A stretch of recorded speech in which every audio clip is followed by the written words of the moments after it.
You'll ask your boss for permission for time off, but you won't ask yourself for permission. Let's talk about it. When was the last time you rested without feeling guilty about it? If you took tomorrow off, no laptop, no list, what would be the first feeling to show up? Relief or panic?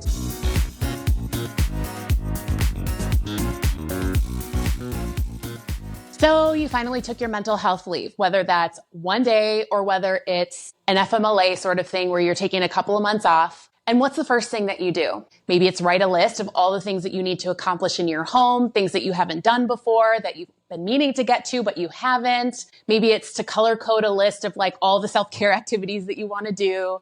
Or maybe it's color coding your spices as if that was the problem. Here at Love Yourself Loudly podcast, we talk about how to put yourself first. And something that we see a lot when we work in systems is we absolutely do the opposite of that. We are last on the list. Maybe you can resonate with that. Maybe you're the person who you're signing in with your laptop at 7 a.m., making sure that you've caught all the emails that are important for the day, but you haven't even brushed your teeth yet. Have you done a skincare routine? Have you showered yet? That comes secondary to the system that you work for and the grind. And so this episode is for you. So if you're that kind of a person, if you feel like you're working hard and maybe part of you feels really proud of that, maybe part of you feels like, hey, I'm contributing to something that I really care about.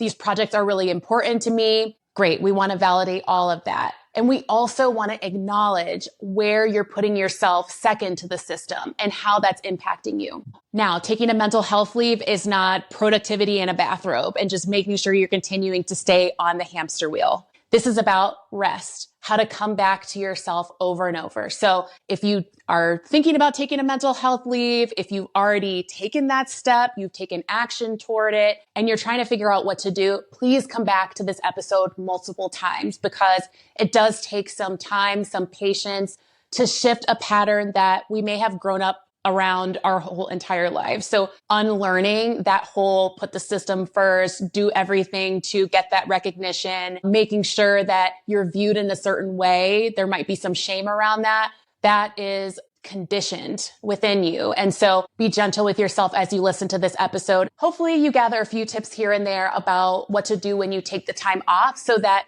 you actually feel a little bit more rested than you came in with it, instead of feeling totally drained when you get back to that job again, if you decide to go back to the job. Now, I've said before, this is not the podcast for research, although I am a super nerdy science girl.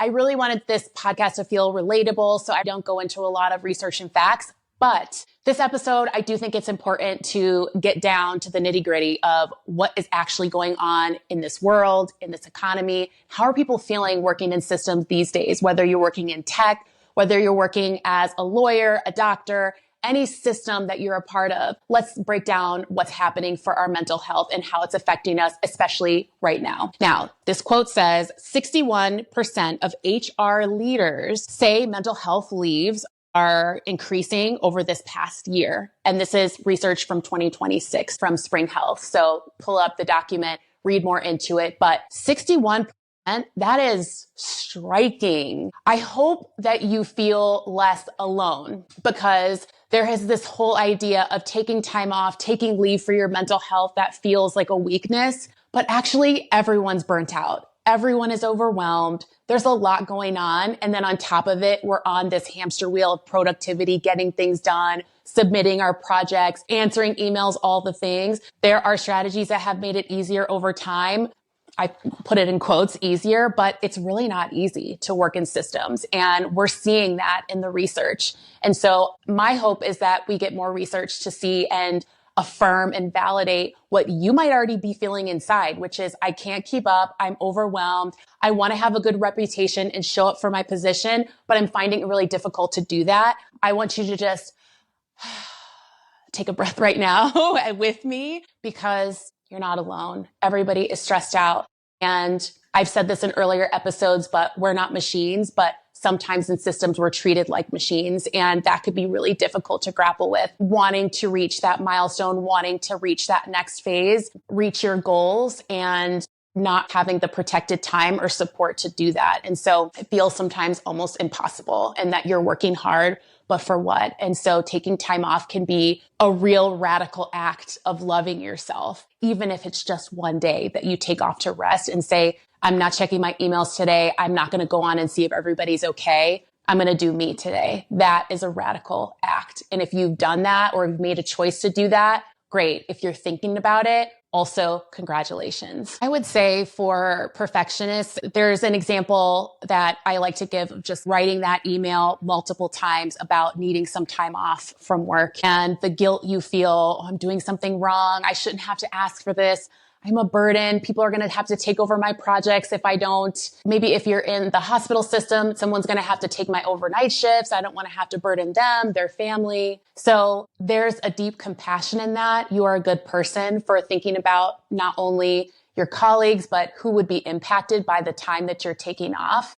And that's where I want you to sensitively look at your responsibility wound. Where in your life have you felt overly responsible for other people's feelings, what they're doing, how they accomplish tasks? And just give yourself a lot of grace. Maybe even telling yourself, this is something that I learned early on, but the discernment piece comes in, which is, do I want to continue to take that on? Or do I want to do something different that serves me, that serves my life in a way where I can fill my cup and just be a better friend, better contributor in your relationship, or a better parent, etc. I'm going to say something that is probably going to feel very uncomfortable for you, which is saving yourself is not selfish. I'm going to say it again. Saving yourself is not selfish. It's the assignment. That is self-love. That is choosing yourself first. Now, if anything came up for you in the body, if you're feeling any shadow around that, if you want to fight back and say, wait, that is selfish, actually. That's selfish. If you're choosing yourself, take a deep breath. Where did you learn that? That you have to put someone else first. You have to put other people before yourself. And that's the way to connect to other people. So you learned that somewhere in your history, but that doesn't mean that it's the way that you have to continue living your life. Because then we start to feel resentful if we give too much. We're putting other people first. Now, this is a caveat to having children. Obviously, children rely on you and they need you. So it's understandable for you to put your children first. And I'm talking about in general, if you're constantly putting people ahead of yourself, how can you choose differently, even in small ways? Now, I want to go back to that responsibility wound because I think it needs a little expansion. I'm going to give a story about when I left a position when I was working in California. I was working for a hospital. And as I was on my way out, I had given so much time in advance, which again was me feeling responsible. Put in the comments what you think would be an appropriate amount of time to give people the heads up that you're leaving a position. I think I want to say I gave around 3 months notice. Maybe even more than that, 3 or 4 months notice, something like that. And the hard part about that is that I got a lot of comments about what work everyone is going to have to take on when I left. Now, that's not my responsibility. It's also, yeah, maybe it is hard for the other people that are working because they're realizing, okay, yeah, that work is going to fall on us and it's not my fault. But some people made it my fault. Some people that I worked very closely with would say comments in meetings like, okay, now that Nina's leaving, I'm going to have to take this on and I'm already stressed out and I don't know if I want to take it on or this is going to be really hard for me. So in those moments, it was a practice of me saying, okay, I can empathize with this person that yes, it is going to be hard, but is it my fault? Do I need to feel guilt around this? Absolutely not. Because it's a system at play and that's how the system works. Yes, when you leave a place, if you're taking time off, whether it's 1 day or 3 months, other people are going to have to take on the extra work. And here's the kicker, is that they have the same leave time as you do. They have the same agency to leave their job that you do. Now, they might have different considerations, privileges, non-privileges, more difficulty, but that's for them to work out for themselves. That's not for you to be responsible for. That's not your job. You can have compassion, you can have empathy for other people and what they're going through, but that doesn't mean you have to take on the burden. You're not responsible, even though in your heart, you might feel like you are. The guilt that you feel about taking leave is not really about the leave. It's about the guilt of taking up space. And that's the shadow invitation there. It's like, where in your life did you learn that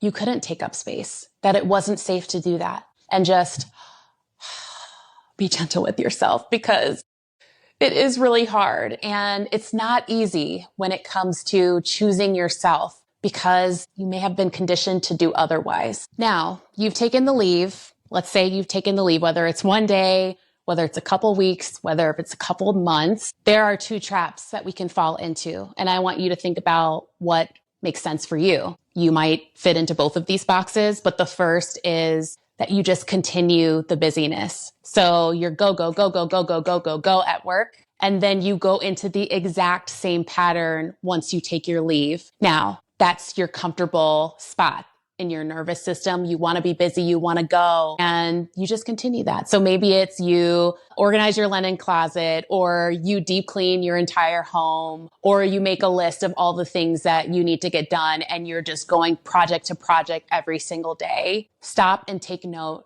and give yourself compassion. First, identify that it's happening and just say to yourself, okay, this is what I'm used to. I'm used to being busy. And slowing down, that's uncomfortable. That's uncomfortable for many of us. I think a good question to ask yourself is, who are you when you're not producing anything? If your worth has been earned through output your whole life, it's understandable you don't want to slow down.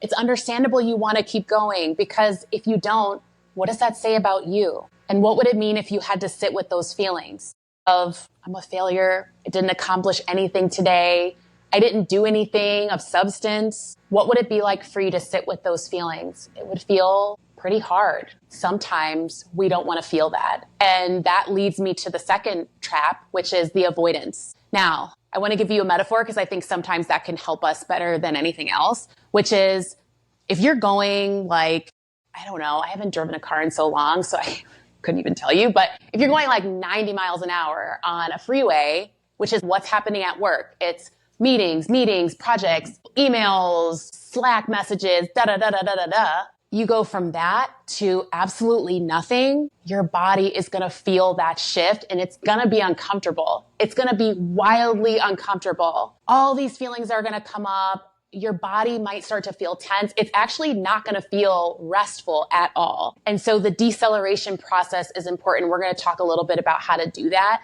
So absolutely do not go from 90 miles an hour to absolutely nothing. That will feel so uncomfortable. There is a method for how to gradually slow things down in a way that can feel a little bit more comfortable. I'm not going to say it's easy. I'm not going to say that it's going to be the most relaxing thing, but it is going to temper some of the distress that you're going to feel if you do go from like everything that you do daily to absolutely nothing. So it's understandable. There's a method to changing that. It might also be helpful to understand, what are you avoiding? Because when you slow down, whoosh, all these emotions come up. Maybe you cry and that's not a thing for you. Maybe you're like, I'm not a crier. I don't want to do that. I'm not a touchy-feely person. So maybe you're nervous about what kinds of feelings will come up, because maybe for the majority of your life, you've just continued to succeed and achieve and do things to show your worth. And what would happen if you didn't? What would happen if you did slow down and you did something different?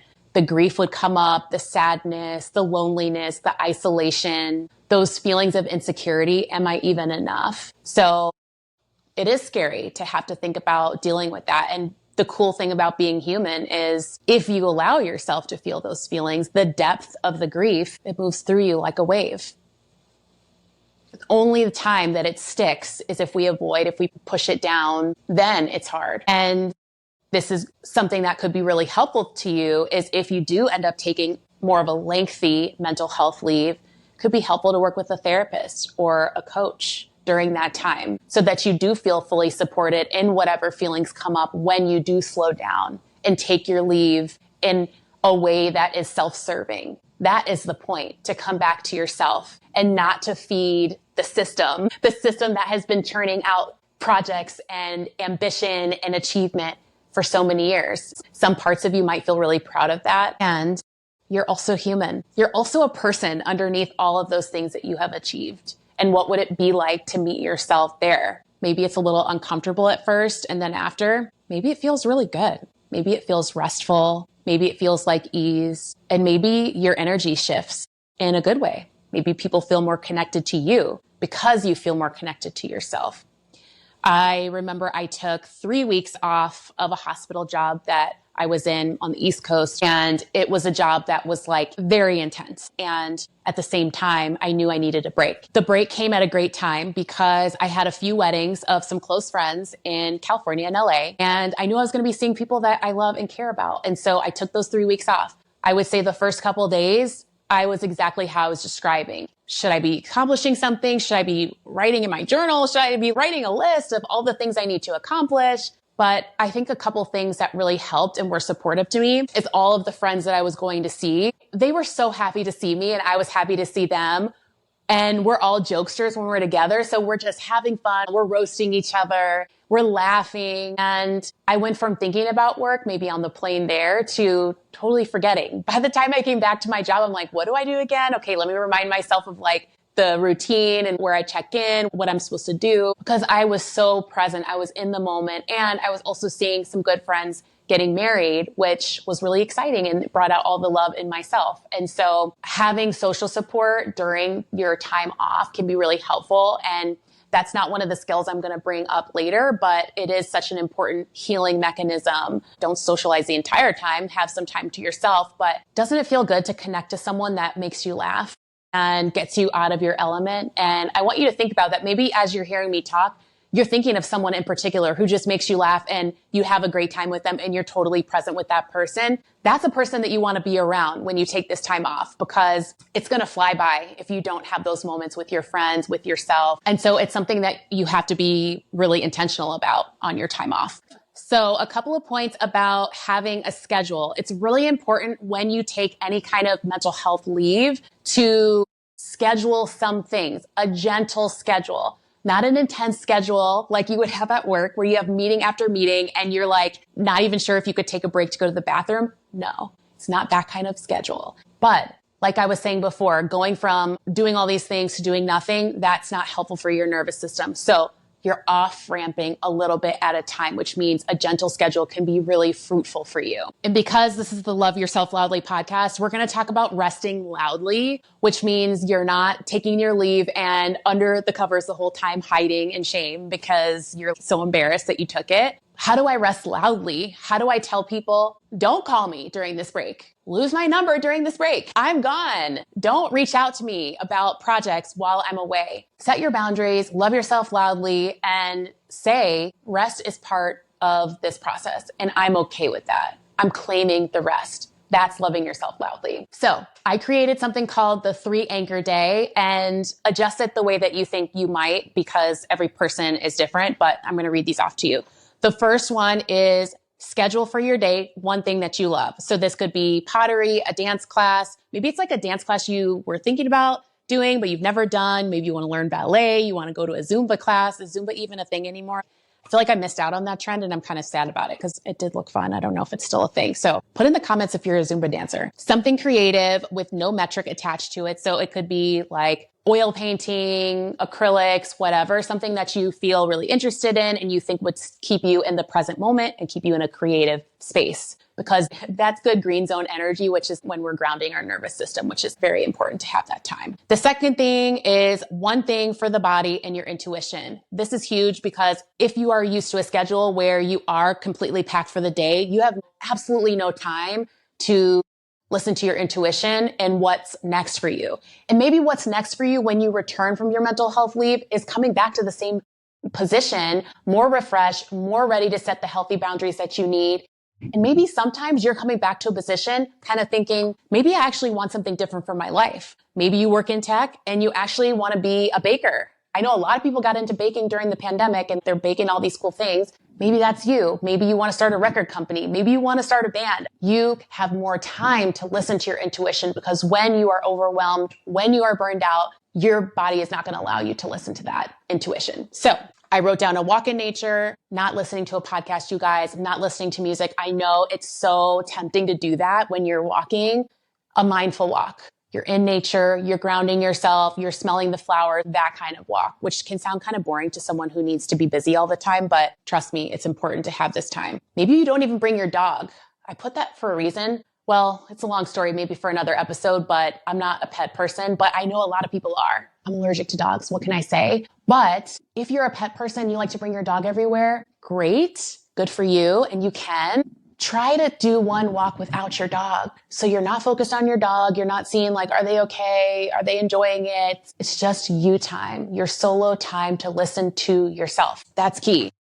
Okay. Number 3, you guys, I'm sorry, but I'm going to ask you to do this. A scheduled time to rest and do nothing. I said it, nothing. Now, your nothing can look different than the other person's nothing. I'm not going to control that for you. But when I say nothing, you're not doing anything. That is going to feel wildly uncomfortable, especially because of what I just shared before about our nervous system. However, the more and more you build it in, the more we realize how much we actually do need that time to rest, to do nothing, to stare at a wall, whatever you need to ground yourself. That is so important. And I know it's going to feel uncomfortable. The first week, you're going to be like, what the hell is this? My mind is going off. That's okay. The more you practice it, the more it becomes comfortable. Now, in your lifetime, will it ever get so comfortable that you feel like you're on the Himalayas somewhere just like zenning out? Maybe, but we want to make realistic goals here. Maybe it's never going to feel like that, but maybe it's going to start to feel okay. Maybe you're going to start to feel neutral about that. That's the goal. I think just getting to neutrality is huge. And you can't do that if you don't practice it at all. So try it. An important thing to think about when you're taking your time off is when an idea comes to you, whether you're walking in nature, you're having fun with your friends, and boop, an idea pops in your mind and you're like, wow, that would be really awesome if I did that thing. Write it down. You're going to forget once you get back to being busy again. Write it down, journal about it, and know that the brain is going to fight it. Whether it's like a fun thing you might think of, oh, I want to go on vacation to this place. Oh, wouldn't it be cool if me and my friends, we started this podcast or whatever? Then your anxiety is going to come back through and it's going to say, okay, but have you really thought of this? Could you really monetize it? Or do you really want to go to that beach? What if it's expensive? What if you can't afford it? So your brain is going to come in and start doing the heavy lifting to convince you that your intuition is wrong, because we're not trained to listen to our intuition at all. So try not to judge what you put on the page. Just start throwing ideas on the page just as they come to you when you're taking walks or whatever. Make sure you do have dedicated time to journal, even if it's 5 minutes. That is a step in the right direction. It doesn't have to be an hour long, because sometimes people feel uncomfortable with sitting down for an hour and journaling. So you don't have to do all that. Just 5 minutes would be great. Another specific guardrail I want to protect here is, I just said 3 anchors for the day. So sometimes when we're perfectionists, we want to like, okay, how do I do all the things? And okay, I could do this pottery class. I could do the dance class. Oh, maybe I want to do a Pilates class. Well, that would be fun. Let me just pack the day. Slow it down. If you notice yourself doing that and go, aha, there's the part of me that just wants to achieve and accomplish and do the things. I have compassion for that little girl or little boy or little them inside of me. And I'm still going to decide to do something different. I'm still going to stick to 3 things. And that's it. It's a gentle schedule. It's not an intense schedule. So just come back to yourself, be gentle with yourself, and keep going and keep practicing. It's not going to be easy, but setting boundaries with yourself is an important skill. And all of this is ritualistic. Hopefully over time, over the weeks, it will get a little bit easier to do. And during that time that you have off, I want to validate and affirm that you will think about work. You will think about what's going to happen when you come back. How are you going to talk about your leave? What are you going to say? What are you going to not say? Who are you going to share with? Who are you not going to share with? There's going to be a lot of feelings about it. How many emails are in my inbox when I come back? How am I going to get through them? Who's going to be mad at me? Who's not? All of that is going to come up for you. Your anxiety is going to come up during this time. It's inevitable. You're slowing down. You're off ramping. The brain is going to start going. So it's okay if that happens. Write it down in a journal, all of your thoughts, like a big brain dump, and just recognize that it's a part of taking the leave. There's no way that 100% of your time, you're just not going to think about it, especially when you have been so intertwined in the system for so many years. So give yourself grace around that. I want to give a gentle reframe, because taking leave is not a pause from your life. It's coming back to your life. It's not taking a pause from your life. I'm repeating it again. It's coming back to your life again. I hope that you can love yourself through that. It's important to come back to your life. We only have one. We only have one. So how are we using it? Are we coming back to ourselves? Are we honoring ourselves? and you deserve it. You may have spent years dedicating yourself to a system. And yes, you can be proud of that. You can be proud of what you've given to the system that you work for and to the projects that you work on. And this is you relearning how to be dedicated to yourself. And that's an accomplishment too. If and when you go back to work, because inevitably that may happen, right? Keep one of the anchors that we discussed before in the episode, one of the three. I think that's really key, whether it's you're taking more nature walks, whether it's making sure that you take one creative dance class a week or you go swimming every Saturday, whatever it is, keep that. Keep at least one dedicated activity for yourself so that you can show up differently in these systems. They're not easy for any human to get through. We're not robots. We're not machines. So how can you come back to the system still honoring yourself? Maybe you decide when you get back to work that you are going to brush your teeth before you start your shift. Maybe you are going to take a 15-minute break in between your shift to go on a nature walk, and it's non-negotiable. It's something blocked in your calendar and you do it, whether it's a busy week or it's not a busy week. How can you keep at least one anchor? It's probably hard to keep all of them, especially if you're working in a really highly intense job, but how can you just keep one? Discerning what's yours to carry and what's not, that's loving yourself. And this is all part of it. This is all part of the process. So where did you first learn that your needs are a burden? What are you afraid to feel if you truly slow down? What's one thing from this leave that you refuse to take back? So you guys, we are going to have a loud challenge this week. Tell one person that you are resting. No explanation, no apology, period. Yes, it might feel a little uncomfortable to say it, but try it out. You're taking one step towards loving yourself a little more loudly than you do today. And isn't that the goal? Okay, real quick. Thank you for listening to this episode. This is for entertainment purposes only, and it's not therapy or medical advice. If you're having a hard time, please reach out to a licensed professional. If this episode hit home, please share it with someone who might enjoy it. You already know who it is. If you're listening on YouTube, please like and subscribe. And if you're listening to the podcast form, please rate and review. It helps this podcast reach the people who need it most. And before I let you go, one more thing. I have a free virtual workshop. It's called The Daily Gaze. And the link is right inside the description. So go ahead and click on it and enjoy it. I hope it's powerful and it shapes the way that you form an embodied relationship with yourself. Now, the most important thing is to come find me on social. You can find me at Dr. Nina Polyné or Love Yourself Loudly podcast. Until next time, love yourself loudly. I'm Dr. Nina, and I'm not sorry about it.